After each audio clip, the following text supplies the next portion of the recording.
Hello guys, welcome to another video in my channel. अभी हम जिस मैच के बारे में बात करने वाले हैं वो है कल का वोमेन सुपर मैच का मैच, जो कि होने जा रहा है नॉर्दर्न डिस्ट्रिक्ट वोमेन और ओटागो वोमेन के बीच में। तो काफ़ी दिनों के बाद जैसे जैसे हमने सोचा था वैसे वैसे ही चीज़ें गई हैं आज के मैच में। आई होप आप सभी का अच्छा गया होगा। और जिन्होंने थोड़ा बहुत जो ऑप्शंस हम रख रहे थे, थोड़ा रिस्कियर ऑप्शन जो हम रख रहे थे, उनके साथ जो गए होंगे उनके बहुत ही अच्छे रिजल्ट्स गए होंगे। बहुत लोग ऐसे थे जिन्होंने केटी गढ़ी को रखा था लेकिन हेलिडे को नहीं रखा था। कुछ लोगों ने हेलिडे को रखा था लेकिन एंडरसन को नहीं रखा था। लेकिन मैंने बताया था कि दोनों का इंपॉर्टेंस कैसे हो सकता है और कौन कौन से प्लेयर्स आपके लिए इंपॉर्टेंट हो सकते हैं। और आपने नोटिस करी होगी, जो भी पॉइंट स्कोरर्स थे नॉर्दर्न डिस्ट्रिक्ट के होकर, सारे ही उसी जोन के प्लेयर थे जिस जोन के मैंने प्लेयर्स के नाम बताए थे। ठीक है। ऑफ कोर्स रिजल्ट जो था मैच का अनएक्सपेक्टेड था। हमने ऐसा रिजल्ट तो एक्सपेक्ट नहीं किया था कि वेलिंगटन वोमेन हार जाएगी। लेकिन चलिए, जो भी हो, अगर हम फैंटेसी की तरफ से बात करें तो हमने जैसा टीम कॉम्बिनेशन बनाया था लगभग सही ही था। सिर्फ डेंसी पटेल, हमने इतना अच्छा परफॉर्मेंस उनसे एक्सपेक्ट नहीं किया था। मतलब 4 ओवर उनको प्रॉपर बॉलिंग भी मिल गई, बैटिंग भी मिल गई और सभी में उन्होंने काफ़ी अच्छा करा भी है। तो ये एक सरप्राइज पैकेज के तौर पे आज के मैच में सामने आई है और काफ़ी इंप्रेस करा है मुझे इन्होंने। ओवरऑल इनका जो कमिटमेंट रहा है पूरे मैच पर। बाकी जो जो प्लेयर्स थे जहाँ जहाँ पे थे सबके बारे में ही हमने बातें करी। जेस कर के बारे में मैंने बताया था। ऑफकोर्स देखिए, जो पॉइंट्स उन्होंने कलेक्ट करे, बहुत लोग वो पॉइंट कलेक्ट नहीं कर पाए, वो सही बात है, क्योंकि बैटिंग से भी उन्होंने कुछ पॉइंट्स कलेक्ट करे थे। लेकिन बॉलिंग में अभी भी जेस्कर का वो चीज़ हमें देखने को नहीं मिल रहा है। एक ही विकेट मिला है उनको, डिस्पाइट इकोनॉमिकल बॉलिंग उन्होंने कराई। ले कैस्पेरेक से हमें उम्मीद ज़्यादा थी लेकिन उनसे बॉलिंग नहीं करवाई गई थी ज़्यादा, तो इसीलिए वो कुछ ज़्यादा कर भी नहीं पाई। लेकिन सब कुछ सही ही था। जैसे जैसे हमने कहा था, केटी गढ़ी का एक प्रेडिक्शन हमने करा था। ऑफकोर्स रन आउट हो गई वो तो हमने प्रेडिक्ट नहीं करा था। लेकिन जो चीज़ हम सोच रहे थे, चीज़ें वैसी ही जा रही थी। और आई होप नया साल हमारे लिए ऐसा ही चलता रहे। हार जीत तो लगी रहेगी लेकिन कोशिश यही रहेगी कि मेजॉरिटी ऑफ द दिन हमारे लिए सही जाए। हम डेली तो नहीं जीत सकते लेकिन मैक्सिमम दिन में सही रिजल्ट आए, ऐसा कोशिश तो कर ही सकते हैं। तो स्टार्ट करते हैं इस मैच की एनालिसिस। अभी नॉर्दर्न डिस्ट्रिक्ट वोमेन आज के मैच के जीतने के बाद उनका कॉन्फिडेंस जो है काफ़ी हाई हो गया होगा। अभी भी मैं यही कहूँगा कि बॉलिंग में उनके लिए प्रॉब्लम्स है। ठीक है। ऐसे जगह पर वो वेलिंगटन वोमेन को ला चुके थे जहां से उनको और भी कम रन पे उनको रोकना चाहिए था, लेकिन उन्होंने अलाउ किया कि 140 के आसपास स्कोर बने। वो अलग बात है कि वेलिंगटन वोमेन की जो गेंदबाजी नजर आई है आज के मैच में, बिल्कुल भी अप टू द मार्क नहीं नजर आई है। प्लानिंग में भी मुझे लगा है थोड़ा गड़बड़ उन्होंने करा है। अगर ली कैस्पर एक पूरी तरीके से फिट नहीं है तो उनको खिलाया, क्योंकि अगर वो पूरी तरीके से फिट हैं तो उनको पूरी बॉलिंग क्यों नहीं करवाई गई ये मुझे बिल्कुल नहीं पता। लेकिन जो भी हो, तो आज के मैच में ये एक जो जीत है, ये बहुत बड़ी जीत है नॉर्दर्न डिस्ट्रिक्ट वोमेन के लिए। दूसरी तरफ से ओटागो वोमेन की बात करें तो आपको पता ही होगा, इस सीज़न में बहुत ही ज़्यादा खराब हाल में वो चल रहे हैं। उनके जो मेन प्लेयर थी सूजी बेट्स, वो अवेलेबल नहीं है। इसके सिवाय अमांडा वेलिंगटन, हैना डार्लिंगटन जो पिछले सीजन में काफ़ी अच्छा करके आई है बैटिंग बॉलिंग दोनों तरफ से, ये दोनों भी अवेलेबल नहीं है। और जो अवेलेबल है वो भी कुछ खास फॉर्म दिखा नहीं पा रही हैं। तो इसीलिए अभी जो मोमेंटम चल रहा है वहाँ से ओटागो वोमेन और सेंट्रल डिस्ट्रिक्ट वोमेन दोनों को ही आप आखिरी 2 पायदान पर ढूंढ पाएंगे। आखिरी 5 T20 मैचेस की बात करें, अच्छा ये मैच भी उसी ग्राउंड पे होने जा रहा है जहाँ पर आज का जो मैच हुआ था वो होगा। आखिरी 5 T20 मैच की बात करें तो नॉर्दर्न डिस्ट्रिक्ट अभी थोड़ा पीछे चल रही है। और ओटागो वुमेन आपको पता ही होगा कि पिछले सीजनों में वो काफ़ी डोमिनेट करती थी, मतलब करते थे जब सूजी बेड्स वगैरह वो अवेलेबल होते थे। तो उसी समय में नॉर्दर्न डिस्ट्रिक्ट थोड़ा सा पीछे रह गई है। आ जाते हैं डायरेक्टली, ये सब चीज़ें हम पहले बता चुके हैं। आ जाते हैं डायरेक्टली, जब ये दोनों टीमें आमने सामने होती हैं तो क्या होता है देख लेते हैं। तो देखते रहो। इस फिक्सचर में भी ओटागो वुमेन जो आगे रही है ना, वो सूजी बेट्स के देन पे ही रही है। नहीं तो एज ए बैटिंग साइड उनका परफॉर्मेंस बिल्कुल भी अच्छा नहीं रहा है। एक मैच में नॉर्दर्न डिस्ट्रिक्ट का ही बैटिंग कोलैप्स हुआ है, वो भी हम देखेंगे। लेकिन ओवरऑल सूजी बेट्स के एब्सेंस पर जो चीज़ें हुई हैं उनको ही हमें पकड़ के चलना है, क्योंकि तो वो बिल्कुल भी सही नहीं गया है। तो देखते रहो। ये है पहला मैच, 137 फॉर 8। पॉली इंग्लिश कुछ कुछ रन इन्होंने बनाए हुए हैं इस फिक्सचर में जब भी उनको मौके मिले हैं। राउत ये जो पहले बॉलिंग करवाती थी, मेन बॉलर थी टीम की, लेकिन अभी तो इनको बॉलिंग नहीं मिल रही है। नॉर्दर्न डिस्ट्रिक्ट चेस कर गई। जो प्लेयर्स अवेलेबल थे उनमें से अभी मतलब कोई नहीं खेल रहे हैं इस टीम में। अच्छा, फिर से फास्ट बैटिंग करी ओटागो ने। फिर से कम रन पर वो निपट गए, जहाँ पर इंग्लिश के फिर से रन हैं, कोवान के कुछ रन हैं और रिचार्डसन के 2 विकेट जो करंट स्क्वाड मेंबर्स में से हैं, और हाइट भी आज के मैच में खेली थी जिनको बॉलिंग नहीं मिली थी। लेकिन यहाँ पर नॉर्दर्न डिस्ट्रिक्ट का बैटिंग कोलैप्स हो गया था। कोई तो थी जो अभी नहीं खेल रही हैं, जो अवेलेबल है उनमें से ब्लैक और ब्लेकली, इनके 1-2 करके विकेट थे और एंडरसन के कुछ रन्स। अभी ये है आखिरी मैच। सूजी बेट्स के आने से पहले तक। तो यहाँ पर भी ओटागो ने 150 बनाया था। कोवान के कुछ रन्स थे। नॉर्दर्न डिस्ट्रिक्ट, अच्छा अभी देखो केटी गढ़ी का परफॉर्मेंस, ठीक है। केटी गढ़ी पहले नहीं खेलती थी नॉर्दर्न डिस्ट्रिक्ट के होकर, लेकिन जब से वो नॉर्दर्न डिस्ट्रिक्ट में आई है, इनका परफॉर्मेंस आप नोटिस करो।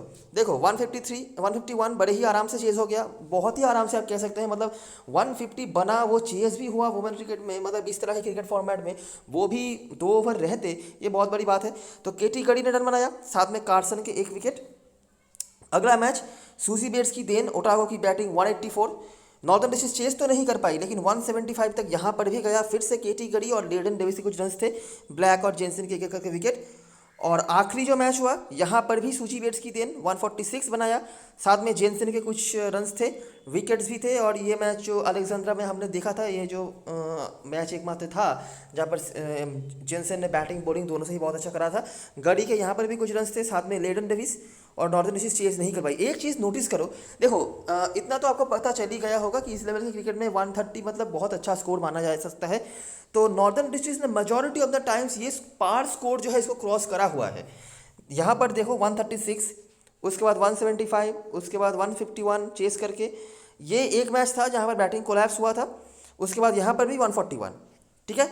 ओटागो की बैटिंग सूजी बेट्स के अलावा और कोई भी उस तरह से स्टैंड आउट नहीं कर पाए हैं।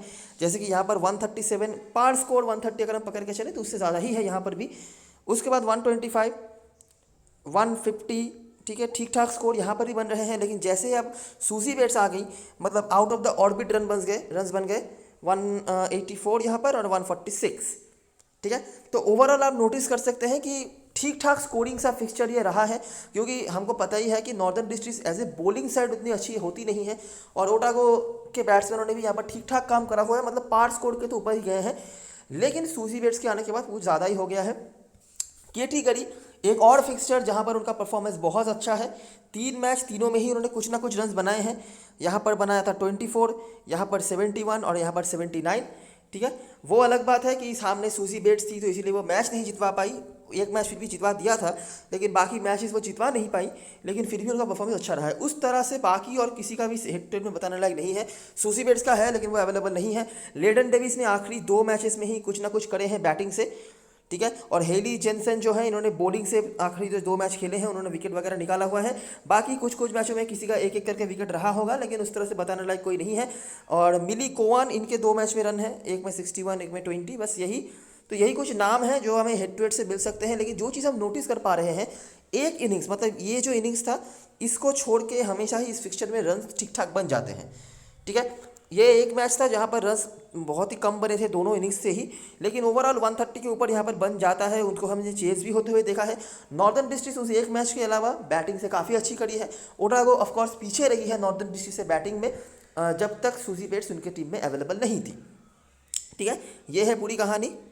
इस ग्राउंड के बारे में हम आखिरी मैच वीडियो में बात कर चुके हैं और मुझे नहीं लगता यहाँ पर ज़्यादा बातें करने की ज़रूरत है, लेकिन फिर भी मैं दिखा देता हूँ कि क्या क्या हुआ था यहाँ पे। पिछले सीज़न में टोटल जो 3 मैचेस खेले थे पिछले 2 सीज़नों में, वहाँ पर 2 मैचेस हारना पड़ा था नॉर्दर्न डिस्ट्रिक्ट को। एक ही मैच वो जीते थे, वो थे सेंट्रल डिस्ट्रिक्ट के अगेंस्ट में, जहाँ पर एंडरसन अभी बॉलिंग नहीं करवा रही है। नहीं तो अगर आपने नोटिस करी होगी, उनकी बॉलिंग से काफ़ी अच्छे रिकॉर्ड्स रहे हैं इस ग्राउंड पर। अगर वो बॉलिंग करवाती तो बहुत इंपॉर्टेंट प्लेयर बन सकती थी, लेकिन फिर भी बैटिंग से भी उन्होंने अच्छा करा है आज के मैच में। ये विकेट टेकर्स थी, नॉर्दर्न डिस्ट्रिक्ट ने चेस करा, एंडरसन के रन्स भी हैं गढ़ी के रन्स के साथ। ये जो आखिरी मैच हुआ था वेलिंगटन और नॉर्दर्न डिस्ट्रिक्ट वुमेन के बीच में, जो मैच हमने कल डिस्कस करा भी था, यहाँ पर लेडन डेविस का विकेट था और बेजविटेनहाउट जो अवेलेबल नहीं है, बैटिंग कोलैप्स टाइप हुआ था। तो वेलिंगटन वुमेन से सभी हारते थे, वो भी हारे थे।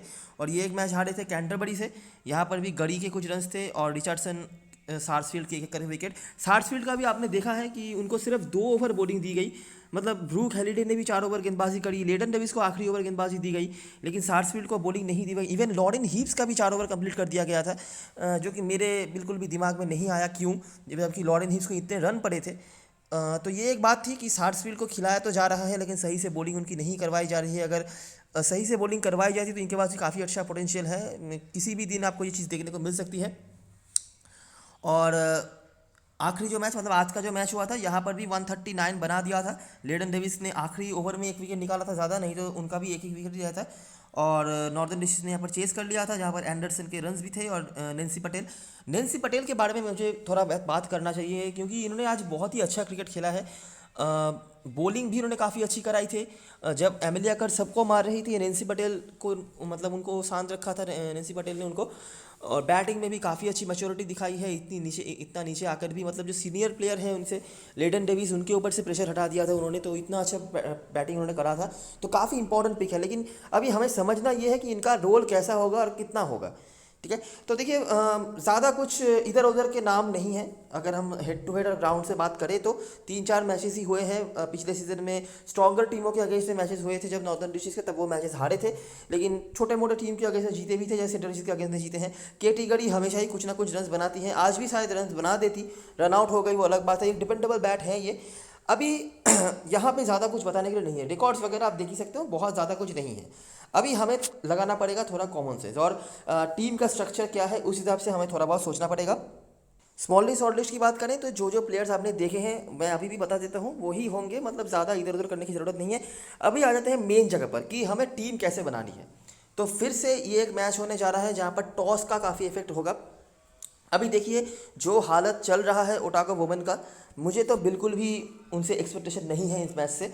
लेकिन एक चीज़ जो आप नोटिस कर सकते हैं कि बॉलिंग जो है ना, वो नॉर्दर्न डिस्ट्रिक्ट की सही नहीं चल रही है अभी भी। वो डिस्पाइट मैच जीते हों लेकिन अभी भी सही नहीं चली है। आखिरी मैच में भी वो जीते थे, लेकिन बॉलिंग में फिर से वहाँ पे भी उनको 130 के ऊपर स्कोर कंसीड करना पड़ा था। मैं ये नहीं कह रहा कि विकेट नहीं निकलेंगे, विकेट निकलेंगे, लेकिन तब तक रन्स भी बन जा रहे हैं।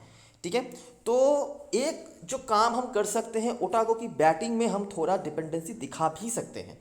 और मुझे नहीं लगता कि उनके बॉलिंग से हमें ऐसा कोई बॉलर देखने को मिल जाएगा, स्पेशली स्मॉल लीग के तुलना में, जो हमें मतलब बहुत ज़्यादा कुछ इफेक्ट कर दे। अभी देखिए एक विकेट या फिर एक विकेट एक कैच कौन पकड़ेगी, ये सब तो हम प्रेडिक्ट नहीं कर सकते ऑफकोर्स, लेकिन फिर भी मैं कुछ बताने की कोशिश करता हूँ। सही है, नॉर्दर्न डिस्ट्रिक्ट के होकर, अच्छा जैसा ओटागो का बॉलिंग भी चल रहा है आप देख ही सकते हैं, खास कुछ वहाँ पे भी नहीं है। तो फिर से हमारे लिए ये जो टॉप 4-5 प्लेयर्स हैं, मतलब टॉप 4 बैटिंग से एंडरसन ओपनिंग करवा रही है, याद रखना किटी गढ़ी 1 डाउन आ रही है। तो टॉप 4 जो प्लेयर्स हैं फिर से हमारे लिए बहुत ज़्यादा इंपॉर्टेंट है, regardless of toss, regardless of anything you are making in team, और कौन सा आप लीग खेल रहे हो उसका भी कोई फ़र्क नहीं पड़ता। ये 4 हमारे टीम में ज़रूर होने चाहिए। हो गया, अच्छा उसके बाद आयमा रिचर्डसन भी आपकी टीम में होनी चाहिए, लेकिन इनका बॉलिंग से ज़्यादा रोल आएगा। तो अगर पहले बॉलिंग आती है तो आयमा रिचर्डसन ऑफकोर्स आपकी टीम में होनी चाहिए। 3 ओवर तो मिनिमम करवा ही रही हैं। अभी देखो क्या है कि बॉलिंग में अदला बदली हो सकती है, बॉलिंग ऑर्डर में भी परिवर्तन हो सकता है। आज के मैच में जिन्होंने 4 ओवर करवाया है, कल के मैच में हो सकता है उनको 2 ओवर मिले, ऐसा हो सकता है। लेकिन अगर मैं आज के मैच के हिसाब से बात करूं तो नेंसी पटेल बहुत इंपॉर्टेंट एक बॉलर होने वाली हैं, क्योंकि ओपनिंग बॉलिंग पे आ रही हैं ये। और अगर आपने नोटिस करी होगी ओपनिंग पे जो आ रही हैं ओटागो के होकर, मिली कोवान और इंग्लिश। ठीक है, अभी कोवान थोड़े से आउट ऑफ टच नज़र आ रही हैं, तो यहाँ पे एक प्रेशर वो बना सकती हैं। बाकी बैटिंग अगर मिल जाती है तो अलग बात है। मैं फिलहाल के लिए यही एक्सपेक्ट कर रहा हूँ कि जो टॉप 4 या 5 मैंने आपको नाम बताए, उनके बाहर शायद बैटिंग नहीं जाए। तो उसी हिसाब से मैं बात कर रहा हूँ। बॉलिंग में बात करी जाए तो देखिए बार बार मैं आपको ये कहने की कोशिश कर रहा हूँ कि किसका बॉलिंग कब खत्म होगा ये मैं बता नहीं सकता। तो नेंसी पटेल तो मैंने आपको बता ही दिया, इसके सिवाय हीव्स जिनके 4 ओवर आज खत्म हुए हैं, और सार्सफील्ड, ये दोनों ही आपके लिए कल के मैच में पंट के तौर पे उतरने वाली हैं। इन दोनों में से किसी एक को आप डेफिनेटली ट्राई कर सकते हो, क्योंकि ओटागो की बैटिंग बिल्कुल भी अच्छी नहीं चल रही है। ठीक है, 1 विकेट का ही मैं बात कर रहा हूँ, इससे ज़्यादा एक्सपेक्टेशन ना ही रखे तो बेहतर। उसके बाद ओटागो की तरफ से बताया जाए, मिली कोवान के कुछ रन्स हैं इस फिक्चर में वैसे, हालांकि फॉर्म पे तो मुझे नहीं दिख रही है, लेकिन सामने वाली टीम की जो बॉलिंग है वो भी कुछ ज़्यादा भरोसा करने वाला है नहीं। तो इसीलिए मिली कोवान को अगर आप चाहो तो रख सकते हो। इंग्लिश बेटर ऑप्शन है अच्छा फॉर्म दिखा रहे हैं, दोनों ही मैच में कुछ ना कुछ रन बनाया है, रिकॉर्ड्स भी सही हैं, तो कोई ज़रूरत नहीं इनको ड्रॉप करने का। उसके बाद अगर आपको ब्लेकली और कोवान में से किसी एक को चूज़ करना पड़े तो मैं कहूँगा ब्लेकली बेटर फॉर्म पर थी डोमेस्टिक जो 50 ओवर टूर्नामेंट हुआ था वहाँ पे। उसके बाद केटी मार्टिन, ये भी अच्छे फॉर्म पर थी, कीपिंग करवा रही हैं, और मुझे नहीं लगता अभी भी ये स्टेज आया है कि आप स्मॉल लीग में इनको ड्रॉप कर दो, क्योंकि क्रेडिट का इशू नहीं आ रहा है जब।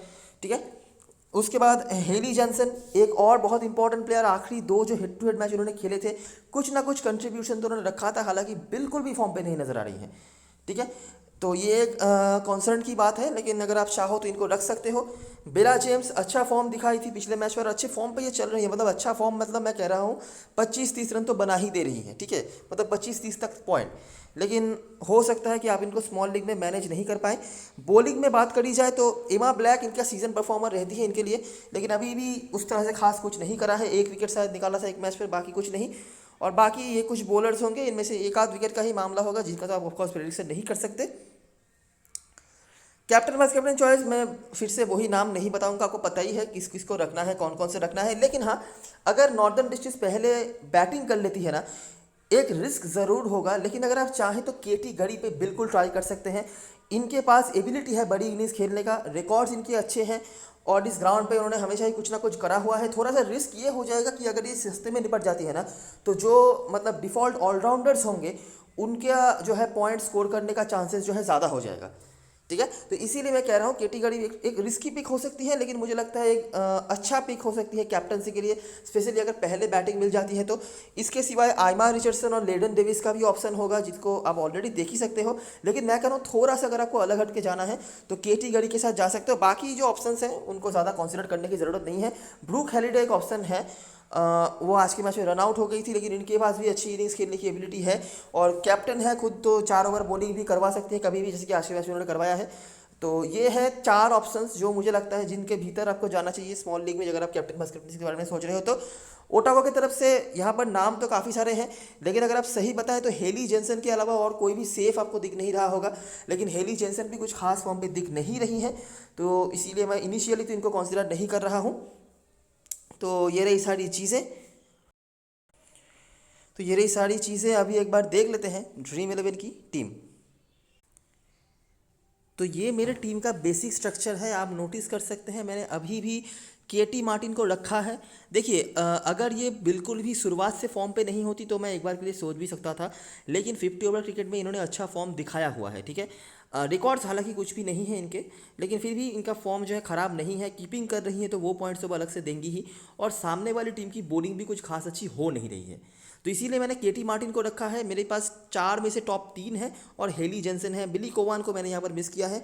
दूसरी तरफ से जैसे मैंने बताया ब्रूक हैलिडे, केटी गढ़ी, लेडन डेविस और आइमा रिचर्डसन, साथ में केट एंडरसन को भी आप यहाँ पर ऐड कर सकते हैं। तो ये आपके लिए मस्ट हैव हो गई। अभी समझ लीजिए अगर आप केट एंडरसन को यहाँ पर ऐड कर लेते हैं तो इसका मतलब क्या होगा कि अगर नॉर्दर्न डिस्ट्रिक्ट पहले बैटिंग कर लेती है ना, तो आपके लिए ये कॉम्बिनेशन काफ़ी काम पे आ सकता है, ठीक है। एक स्पॉट अभी भी आपके लिए बचा है, आप क्या कर सकते हो, नैन्सी पटेल, इनको मैं स्पेशली कहूँगा अगर बॉलिंग फर्स्ट करवा रही हैं तो इनको डेफिनेटली ट्राई करो। और बॉलरों में से सार्सफील्ड को मैंने रखा है, आप सार्सफील्ड या लॉरिन हिब्स में से किसी एक को ले सकते हो, या फिर सार्सफील्ड और लॉरिन हिब्स दोनों को ही ले सकते हो, और 7-4 का कॉम्बिनेशन बना सकते हो। इससे रिस्क यही हो जाएगा कि दोनों आपके लिए बॉलर हैं, अगर इनको प्रॉपरली बॉलिंग नहीं मिली या ये विकेट लेने में सक्षम नहीं रही तो आपके लिए प्रॉब्लम भी हो सकता है और आपका लॉस भी हो सकता है। तो सेफ रहने के लिए आप सार्सफील्ड या लॉरिन हिब्स में से किसी एक को रखो, और यहाँ पर एमा ब्लैक को आप ले सकते हो, या फिर और अगर कुछ देखा जाए तो उस तरह से कुछ नहीं है। भाग्य हेरात फर्स्ट मैच में खेली थी, पिछले मैच में नहीं खेली थी, अगर खेलती हैं तो अच्छा क्रेडिट स्कोर बन सकती हैं। बाकी देखिए क्योंकि ओटागो की भी बॉलिंग कुछ खास अच्छी हो नहीं रही है, तो इसीलिए मैंने कोशिश यही करी है कि बैटिंग जो है नॉर्दर्न डिस्ट्रिक्ट की तरफ से अंडर एस्टिमेट नहीं करने का, क्योंकि उनका जो है स्ट्रेंथ वो बैटिंग से ही है, ठीक है। हैलिडे और यहाँ से रिचर्डसन, लेडन डेविस, ये तो प्रॉपर ऑलराउंडर हैं ही, ऑलरेडी आपको देख ही लिया होगा। हैलिडे खुद कैप्टन है, 4 ओवर बॉलिंग का भी करवा सकती है, और जैसी बैटिंग भी चल रही है ओटागो की, पता नहीं कि कौन 1 या 2 विकेट ले जाएंगी। तो यही चीज़ें हैं, ठीक है। ये जो 1-2 शॉर्ट स्लॉट्स है, यहीं पे आपको थोड़ा सा काम करना पड़ेगा। कैप्टन वाइस कैप्टन चॉइस की बात करें तो देखिए सारी दुनिया आइमा रिचर्डसन के साथ जा रही है, ठीक है। आइमा रिचर्डसन अगर पहले बॉलिंग करवाती हैं तो मैं भी कहूँगा कि आप जा सकते हैं, कोई दिक्कत वाली बात नहीं है, या फिर लेडन डेविस, इन दोनों में से किसी के साथ जा रहे हैं लोग। लेडन डेविस डेथ ओवर में बॉलिंग करवाने आ रही हैं, तो अगर उससे पहले ही मामला ख़त्म हो जाता है तो उनका एक आध ओवर मतलब वेस्ट भी जा सकता है, मतलब हो सकता है उनको एक आध ओवर बॉलिंग करने से पहले ही सब कुछ खत्म हो जाए, तो ये भी एक चीज़ हो सकती है। नहीं तो लेडन डेविस भी सही ऑप्शन है। और अगर बैटिंग फर्स्ट कर रही है टीम तो केटी गढ़ी पे एक चांस ज़रूर लेना, अगर आप बड़ी लीग या मिनी जीएल टाइप कुछ खेल रहे हो तो। और ब्रूक हैलिडे भी ऑप्शन है, इन दोनों के साथ आप जा सकते हो। तो ये 4 हैं ऑप्शंस मेरे लिए सेफेस्ट जो कैप्टन वाइस कैप्टन हो सकते हैं। केटी गढ़ी थोड़ी सी रिस्की ऑप्शन है, लेकिन इनके पास एबिलिटी है बड़ी इनिंग्स खेलने का, और इन्होंने ये फिक्सचर में कर भी रखा है, हेड टू हेड में आपने देखा ही होगा, इसीलिए मैं कह रहा हूँ। ओटाको की तरफ से मुझे खास करके कुछ दिख नहीं रहा captain vice captain material type. अब एक बार के लिए शायद जैनसन को ट्राई कर सकते थे, लेकिन ये बिल्कुल भी फॉर्म पे नहीं नजर आ रही है, तो टीम में रख लो, वही बड़ी बात होगी मेरे ख्याल से। तो ये रही सारी चीज़ें और सारी एनालिसिस। अगर आपको अच्छा लगा हो तो लाइक ज़रूर करना, सब्सक्राइब करना चैनल को, और टेलीग्राम चैनल पे ज़रूर ज्वाइन हो जाना, क्योंकि लास्ट मोमेंट पे सारी अपडेट्स वगैरह वहीं पे मिलती है। तब तक के लिए best of luck for this match and good bye for now.